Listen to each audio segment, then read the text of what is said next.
अस्सलामुअलैकुम वरहमतुल्लाहि वबरकातुहू स्टूडेंट्स। अब जैसे कि आप लोग सब लोग जानते हैं कि एस7 के एग्जाम्स बहुत ज़्यादा करीब है। मैं आप लोगों को एस7 के इम्पोर्टेंट दे चुकी हूँ। अब आप लोगों को पेपर पैटर्न किस टाइप का आता है वो एक बार पेपर समझा रही हूँ मैं, आप लोग देख लीजिए, क्योंकि ये वाला पेपर के जरिए ही आपको समझ में आएगा कि एस7 का पेपर पैटर्न किस तरीके से आता है। ये सेम आना ये जरूरी नहीं है स्टूडेंट्स, लेकिन इस टाइप का ही आता आप लोगों को, इस टाइप के क्वेश्चंस रिपीट होते हैं। तो यहाँ पर देखिए, फर्स्ट बिट आप लोगों को पहले तो 80 मार्क्स का रहेगा, जिसके अंदर आपको ये सब्जेक्टिव रहता और एक एक ऑब्जेक्टिव रहता, यानी कि part A and part B रहता आप लोगों को। पार्ट ए, यहाँ पर मैं आपको प्री फाइनल एग्जामिनेशन फरवरी 2023 का 10th का पेपर दिखा रही हूँ। सारे पेपर्स ऑलमोस्ट सेम रहते 6 to 10th के लिए। तो यहाँ पर सिर्फ क्वेश्चंस अलग रहेंगे। आपके पेपर में आपके क्लास के क्वेश्चंस रहते हैं और 10th के रहते हैं। यहाँ पर देखिए, फर्स्ट बिट आप लोगों को है, झैल के मतन का बकौर मुताला करो और दिए गए सवालात के जवाबात लिखिए। हमेशा याद रखिए बच्चों के, आप लोगों को जो फर्स्ट बिट आती है इसके अंदर पैराग्राफ रहता। तो ये पैराग्राफ 10th को कहाँ से रहेगा? दुर्रे यतीम में से रहेगा। दुर्रे यतीम जो है आप लोगों को नॉन डिटेल है, उसके अंदर का पैराग्राफ रहता। और इसके साथ ये पैराग्राफ पूरा पढ़ लेना आप लोग। ये पैराग्राफ पढ़ने के बाद पैराग्राफ के नीचे 5 क्वेश्चन रहते, उसके आंसर्स इसी में रहते। यहाँ तो यहाँ पर पैराग्राफ के क्वेश्चंस आपको पैराग्राफ दे दिया गया, दुर्रे यतीम में से, ऑलमोस्ट दुर्रे यतीम में से ही आता आप लोगों को। यहाँ पर क्वेश्चन दे दिया गया है। फर्स्ट क्वेश्चन का आंसर हमेशा याद रखना बच्चों, फर्स्ट 2 लाइन्स में चता, उसके बाद का उसके नीचे के लाइन्स। इस तरीके से आप लोगों को 5 क्वेश्चन दे दिए गए हैं और एक के 1 मार्क्स है आपको। नेक्स्ट बी में दे रहा, झैल के बंद का बगौर मुताला करके दिए गए सवालात के जवाब लिखिए। यहाँ पर क्या बोल रहे हैं? यहाँ पर आपको पैराग्राफ दिया गया था, यहाँ पर क्या बोल रहे हैं आप लोगों को कि अशार दे रहा और अशार को पढ़कर नीचे सवालात दिए गए हैं। ये सवालात के क्वेश्चन के आप लोगों को आंसर सीखना है। जैसे कि यहाँ पर खताकार से दरगुजर करने वाला, तो आप लोगों को ये पढ़ते ही समझ जाना चाहिए कि किसका है, कौन सी नजम में से लिया गया और उसके लिखने वाले शायर कौन है। फर्स्ट क्वेश्चन वही रहता आप लोगों को। ये बंद किस नजम से लिया गया और इसके शायर कौन है? यहाँ पर इसका आंसर आपको इसमें से नहीं मिलता, लेकिन आप अगर ये पढ़े हुए रहेंगे, याद रहेगा आपको, तो इसका आंसर आप लोग दे सकते हैं।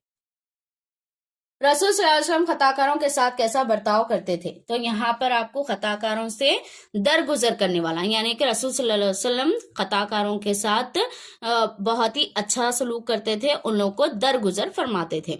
जेरो जबर करने से क्या मुराद है? आप लोगों को फर्स्ट लेसन में मीनिंग्स में जेरो जबर करने से क्या मुराद है वो लिख सकते हैं। यहाँ पर गारे हिरा से आप सल्लल्लाहु अलैहि वसल्लम ने अपनी कौम के लिए क्या तोहफा लाए? अच्छे से समझ में आया? उतर कर हीरा से सोए कौम आया और एक नुस्खा कीमिया साथ लाया। नुस्खा कीमिया क्या है बच्चों?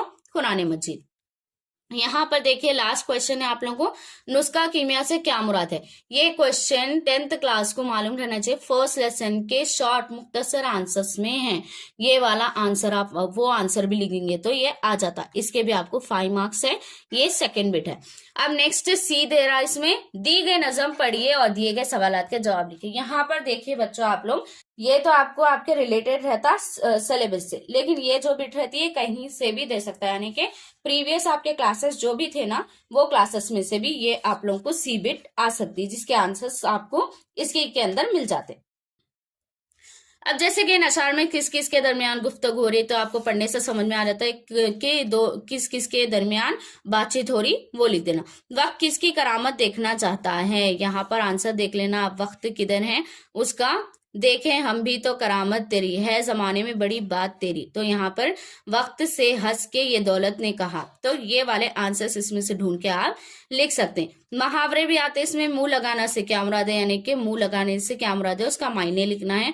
दौलत ने अपनी अहमियत किस तरह साबित की? आपकी नजर में इंसान की दौलत क्या है? ये वाला अगर आप बगौर अच्छे से पढ़ लेंगे, इसका अच्छे से जायजा ले लेंगे, तो आप कैसा भी इसके आंसर्स इसमें से देख के लिख सकते।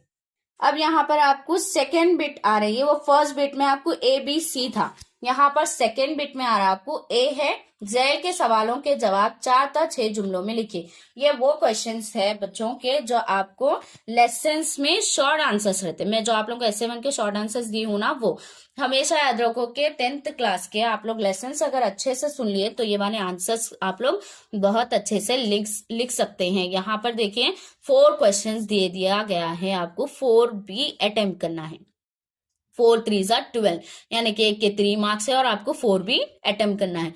मुसन्निफ को ये कब याद आया कि चांद से कभी इसकी रिश्तेदारी थी? ये सेकंड लेसन का है आपको। डॉक्टर जाकिर हुसैन के मुताबिक हमारा मुस्तकबिल कहाँ बन और बिगड़ सकता है? डॉक्टर जाकिर हुसैन का वतन की खिदमत के ढंग ना उसमें कहेंगे।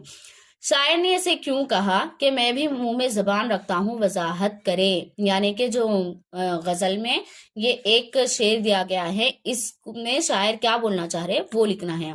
और यहाँ पर एक बात गौर से आप लोगों को देखना जरूरी है कि झैल के सवालों के जवाब 4 या 6 जुमलों में देना चाहिए।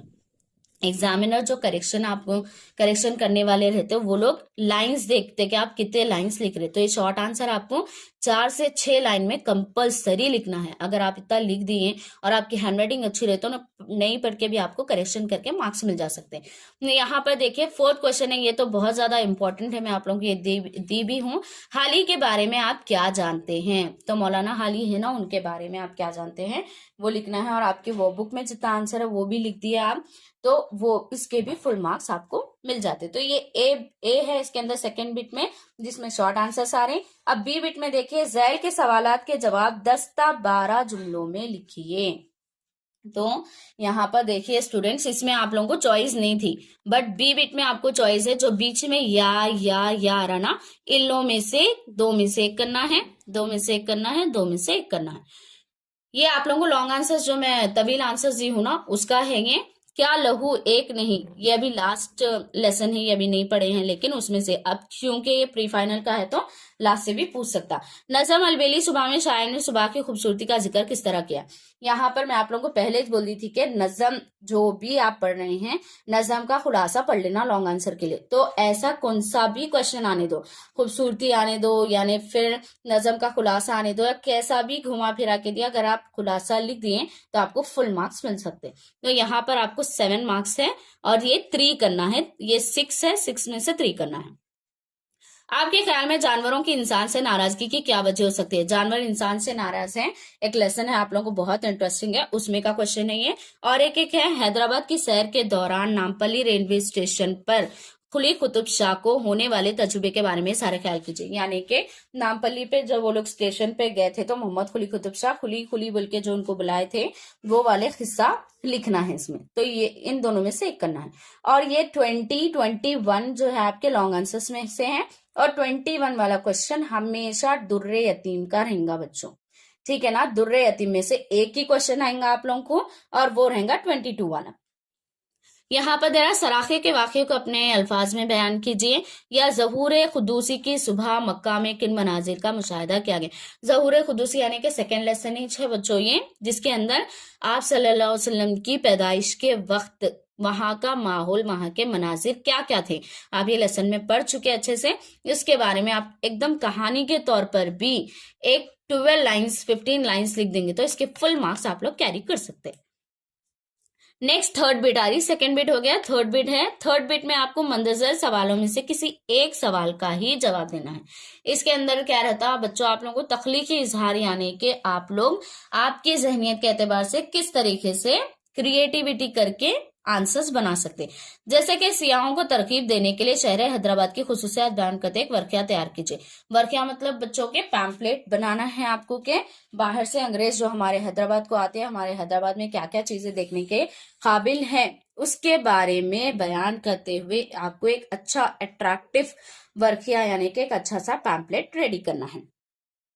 नेक्स्ट जरा गर्मा की छुट्टियों में अपने शहर की सैर की दावत देते हुए अपने दोस्त के नाम खत लिखिए। तो यहाँ पर क्या है, गर्मा की छुट्टियों में आप अपने किसी फ्रेंड को दूर रहते उसको लेटर लिख के बुलाना है कि हमारे शहर आओ और यहाँ पर सैर करके देखो हमारा शहर कैसा है। तो इस बिट में क्या रहता बच्चों, आप लोग को लेटर आता, वर्की आता, इनविटेशन कार्ड आता, यानी तो दोनों के बीच में मुकालिमा यानी कि कन्वर्जेशन आता, ऐसे वाले चीजें लास्ट बिट में आते जो कि आप लोग बना के लिख सकते हैं।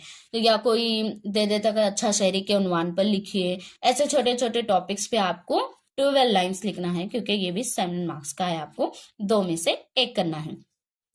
तो आप लोगों को अच्छे से समझ में आ गया होगा बच्चों। ये 10th क्लास का समझाए, लेकिन मैं 6 to 10 के लिए यही पैटर्न रहेगा। 9th और 10th का तो एकदम सिमिलर है ये, जैसा सेम मैं बताई हूँ 9th और 10th के लिए ये चाहता, ये 22 क्वेश्चन उन लोगों को भी नॉन डिटेल का रहता और 8th वालों को भी नॉन डिटेल का रहता, 6th और 7th को थोड़ा डिफरेंट रहता बस। बाकी का तो ये पैराग्राफ्स ऐसे चाहते, शॉर्ट क्वेश्चन, लॉन्ग क्वेश्चन और ये लास्ट वाली बिट ये सेम पूरा ऐसे रहता। तो इस तरीके से आप ये पूरा पेपर पैटर्न देख लेके किस तरीके से पेपर पैटर्न SA1 के लिए भी सेम रहेगा, प्री फाइनल के लिए सेम रहेगा और लास्ट SA2 के लिए भी सेम रहता।